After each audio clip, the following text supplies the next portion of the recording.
A very good morning and a warm welcome to you all on behalf of CK Birla Hospitals, CMRI, once again to our yet another Facebook Live session.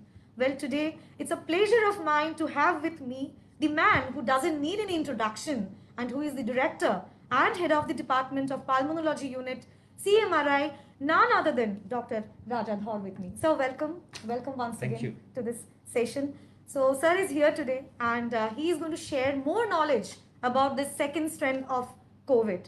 So, sir, I would like to start this conversation with the question that do we really need to wear this mask and how the double mask is important during this pandemic time? So, Devarati, we always need to wear the mask. I Yes. think that's one message, and I think it's important for the audience to see how we are wearing the mask. So, you can see both on Devarati's face and mine how the mask is fitted. You can see there's no air leaking out from the sides. If the air leaked out from the sides, you would see my eyes red and you would see Devarati's eyes red. And I think it's important for the audience to have this message that there isn't an occasion in the current wave of the pandemic when you can get away without wearing the mask. Having said that, we are both vaccinated, we are both tested, and we are both sitting in a negative pressure room where we don't have outsiders in the room. So, for the purposes of this program, with the permission of the audience and ensuring that we don't send out the wrong message, we will converse properly like we did in the non COVID times without the mask. But again, please, word of caution, please don't do this yourself. We have the luxury of having a room and being both tested and being negative and being vaccinated that we're removing the mask. Please do wear the mask at all times. Now, getting back to your question, Devarati, the question about double masking. Yes, sir. So, the CDC, which is the Center of Disease Control in the US, has come out with a diktat about a double mask. So, when you think of a double mask, the two masks we are talking about is a cloth mask and a surgical mask. Yes. The cloth mask cuts out infections, cuts out aerosol particles by about 50 to 60%. 56% is the average number they have given. And the surgical mask does slightly better than that, so just beyond the 60% mask. So if you combine these two, then your chances of being protected against an infection is higher. What's important is not just about double masking, but also about the way you fit the mask in. So the mask should be fitted snugly. Like I said, there should be no air leaking above. And the fact that when you're breathing in, the mask should go inwards. So that's a properly fitted mask. Okay. So you're breathing in, the negative pressure of your breathing in should pull the mask inwards, Okay. and hence the seal remains irrespective of whether you're breathing in or breathing out. So that's the do. The do is cloth mask, surgical mask. The do nots are A, there should not be two surgical masks together, Okay. and nothing should be worn with an N95 mask Okay. aside from people who are actually looking after COVID patients. So Alright. healthcare workers, nurses, etc. There you can cover your N95 mask with a surgical mask so that you don't keep touching the mask. That's important. So remember, when we talk about double mask in the second wave, it's a cloth mask and a surgical mask together. Important for you not to touch your mask with your fingers, not to touch the inside of the mask with your fingers, because if you did that, the fomites, the virus which might be there on surfaces like this, gets transferred in your fingers and you transfer them onto the mask and then inhale the virus. Okay, So alright. important to remember that. Okay, sir. So now I would like to know from you what is the second strain is all about and is it more dangerous than the previous one?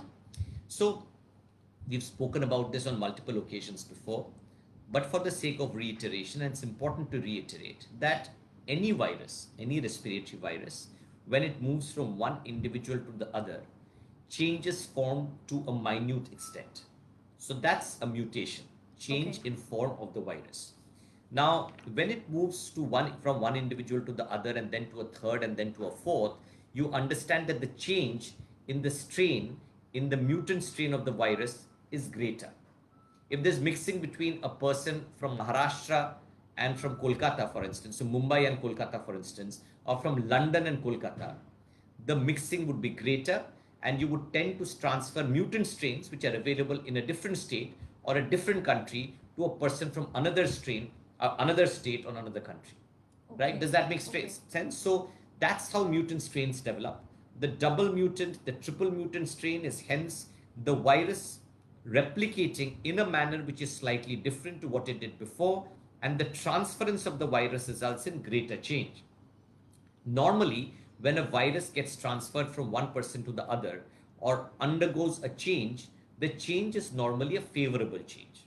So, when we say a favorable change, we mean that the virulence of the virus, the category, the degree of disease that it gives me when it gets transferred across 5 different individuals will be to a lesser extent as compared to what we would have in the first wave before mutation. That's what happens in most viruses.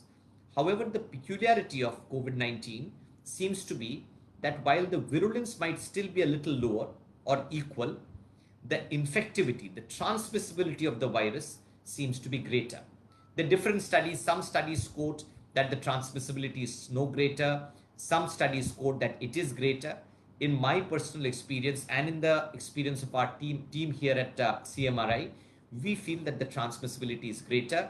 When one family member gets affected, it's almost universally across the board that all family members also get affected by that particular strain of the virus. Okay. So, sir, now is there any new symptoms that we should check on? So there are new symptoms. They're not vastly different. So the fever, the headache, the body ache, myalgia, etc., all of them remain with this particular category of virus. However, there are some differences. So one of the differences is that in this second strain, there's often individuals who are presenting with low saturations. Okay. Times have changed, and along with your mobile, what you almost invariably have is a pulse oximeter to measure your oxygen levels at home. So people are measuring saturations often, measuring their oxygen levels often, and people are finding that even so-called asymptomatic people without symptoms, suddenly discover one day that their saturations are down to 92, 93%. And that calls for alarm, because either you're ignoring or overlooking your symptoms, or the mutant strain is creating a change in your lung such that your oxygen levels are dropping without resulting in a change in other symptoms in your body. So that's one difference. The other is, in the second wave, we find that many more people are getting gastrointestinal symptoms. So stomach ache, diarrhea, nausea, vomiting, etc., seems to be much greater in the second strain as compared to the first. Okay. Children getting the disease seems to be greater. So children present with a different set of symptoms, and we'll come back to that maybe later on. I'm not a pediatrician, so maybe I'll just touch on it. But children getting the disease more means different symptoms. And often people are getting COVID without actually having fever. So when I say often, I mean maybe 20% of people might not have fever as the presenting symptom. They have non-specific symptoms like body ache, myalgia, extreme lethargy, inability to do work, etc. And that's worrisome, because as a doctor, whenever I think of COVID, I think of fever. So if someone comes to me without fever, it's difficult for me to imagine that this person has COVID. And that's one important take-home message for the audience out there who's listening to us. The fact that without fever, if you get these non-specific symptoms which seem to persist, it could be COVID. Go and see a doctor or talk to a doctor by an online discussion like we're having just now to try and find out whether it's COVID or not. There are other symptoms. So the COVID rash is something people are coming out with more in the second wave. So these are red blotches throughout the body which appear, sometimes with fever, sometimes without fever, and that's a COVID rash. So non-lung, what we call extra pulmonary symptoms, outside lung symptoms, seem to be greater in the second wave as compared to what it is in the first wave. Okay, so I would also like to know what is this black fungus is all about. So mucor. So mucor, aspergillus are fungus which we have known for ages together, right? Now, one of the things that happens with COVID is that it either results in people getting high blood sugars, Okay. or people who have pre-existing diabetes have much poorer control of their sugars. Add to that the fact that when people have severe COVID, as in people require oxygen, we give them steroids. Yes. And steroids derange your sugars even further. Diabetes results in, or high sugars result in increased chances of infection. And these infections, one of the infections that we talk about are fungal infections. Okay. The acronyms that you used just now, so the black fungus or mucor aspergillus are fungus that we see day to day in our clinical practice in intensive care, and we have seen more in the COVID times. Okay. And I think it's more related to the lack of control of diabetes rather than anything else. There are other drugs that we give in COVID, the tocilizumab, for instance, which is used for the cytokine storm, the itolizumab, for instance, which is used for the cytokine storm, which also suppresses immunity. And suppression of immunity again results in greater chance of having a fungal infection. Hence, one of the things that we came out with as a directive in the last wave of the pandemic was not to give these drugs, the tocilizumab, the itolizumab, etc., in people who are already on a ventilator for two reasons. First, it's probably too late in the day anyway for these drugs to act. Second, a person on a ventilator would be at a far greater risk of acquiring these infections because it's an external device in the body. Hence, the chances of getting these infections are greater. And hence, if someone is ventilated, try and reduce the dose of immunosuppressive drugs which reduce immunity to as great an extent as possible. Okay, sir. So now, keeping unavailability of bed in mind, what you would suggest to the people to take care themselves at home to avoid the criticality? So I think so that's a good question. I'll sort of answer your question, but I'll do that with a bit of a prelude. Okay. So I think what we found in the first wave of the pandemic was that people came to hospital early. Yes. People came to hospital early, day 2, day 3 of onset of symptoms. They came with fever, they came with a bit of a cough. And these mild patients almost never had any breathlessness or never had lack of oxygen. And while the hospitals were inundated with these patients, and later on these went to the satellite centers which are available throughout the country now, they were monitored in the first stage of the disease. The first stage of the disease is the viral replicative phase. So that's the stage when the virus multiplies in number and the symptoms that you get are related to the virus multiplying in number. The second stage of the disease beyond day 7 from onset of symptoms is called the inflammatory phase. The inflammatory phase is when the virus is less important. It's the effect that the virus has on the lung and other tissues in the body which is more important.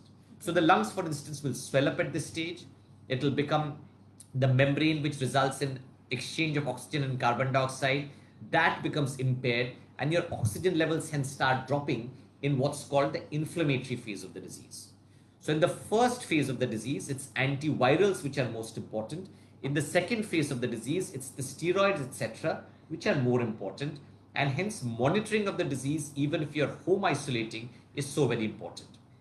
So when we say monitoring of the disease, it is measuring the saturations and measuring the temperature. These are the two important factors. In the second wave, we are finding people are coming very late to us. So people are coming at day 8, day 9, day 10, day 12. They're sat at home, they've got oxygen on, and they're waiting for the disease to get better automatically or with tablet medications. That's something not to be done. Okay. As soon as your temperature, as soon as your temperature beyond day 7, day 8 goes to above 100, get in touch with the doctor, and probably if you can find yourself a hospital bed, which is a challenge today, but try and do that because that might indicate the cytokine surge that all of us start talking about. And definitely get to a hospital when you're finding that your saturations are below 90% and you shouldn't be sat at home with oxygen. So answer to your question, first point, monitor your disease carefully when you're at home and make sure that the warning signals beyond day 7 that we spoke about are something that you record and look for, and if they happen, get to a hospital. That's point 1. Second is make sure that when you're lying in bed, you lie on your chest. So this is what we call prone position. So supine position is when you're lying on your back, which is what most of us do most of the time.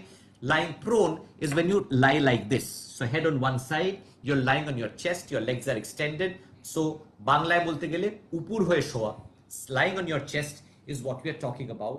This oxygenates the bases of the lung better, where most of the lung tissue is. So important to be prone at home, This ensures that oxygen carbon dioxide exchange is better when you're lying in bed. So that's the second point. Third, eat high protein diet when you're getting symptoms. Ensure that your nutrition is good. Fourth, ensure that you're at least walking around the room, making sure that your limbs get exercised to an extent, because otherwise you develop muscle weakness, including breathing muscle, the respiratory muscle weakness.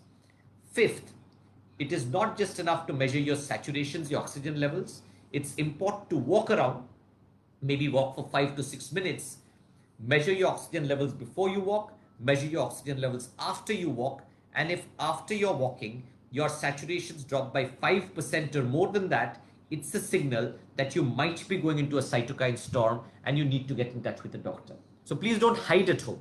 If you have symptoms, acknowledge them, get in touch with your doctor, and try and find yourself a bed before the disease reaches a stage where some of the changes might be irreversible. Okay, sir. So, I have a question. My family members, they are also worried about the vaccination. So, I would like to know that can we delay the second vaccination for the elderly people, keeping the criticality in mind, rise in cases in mind? Sure. So when you say delay, I think we have delayed already. So we use, if you remember, the first directive that came out from the government of India or from the World Health Organization, for instance, was at 4 weeks. Now we have gone to 6 to 8 weeks. That's what the directive is. We don't have evidence beyond 8 weeks. Having said that, one important message, Devaruti, you haven't asked this question, but I'll say it anyway, is that if you have the disease, so if you have COVID, you shouldn't take the vaccine before 4 weeks have elapsed from a positive RT-PCR test, be that the first dose or the second dose. So I'll give you an example. Suppose I get my vaccine. Suppose I get my vaccine on the 20th of February 2021. I get COVID, say on the 2nd of March, right? Okay.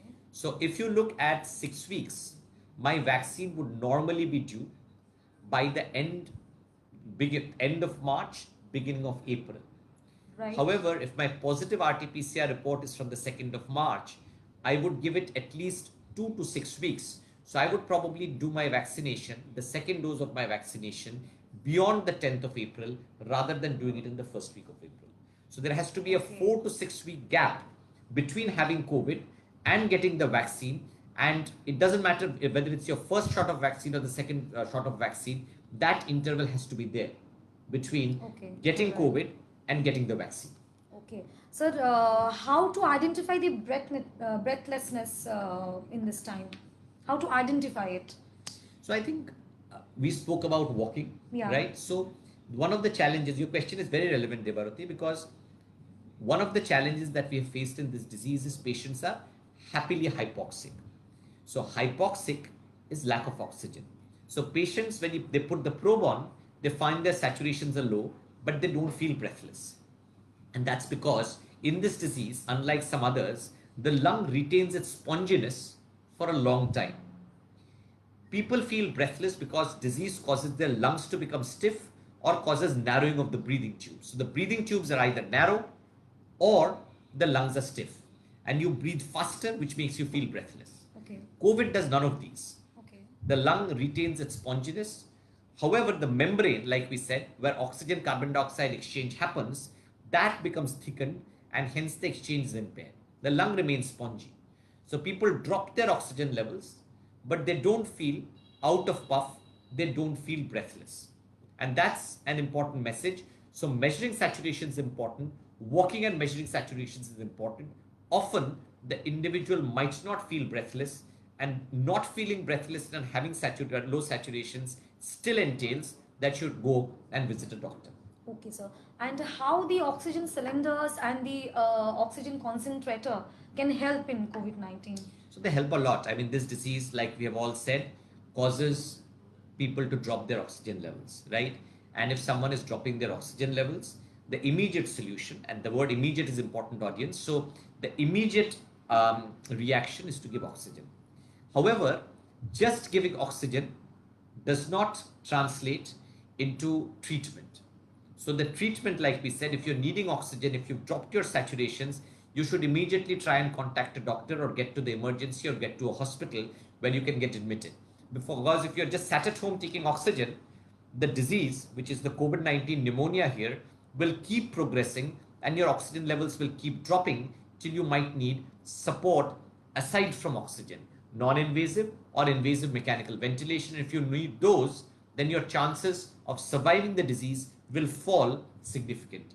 So Okay. an oxygen concentrator or an oxygen cylinder at home is good backup, but as long as you realize that it does not give you a false sense of security, that just sitting at home with the oxygen on and measuring saturations of 93, 94% is a solution to the disease. It just buys you time so that you can go and get in touch with the doctor or the hospital and ensure that you seek help. Okay.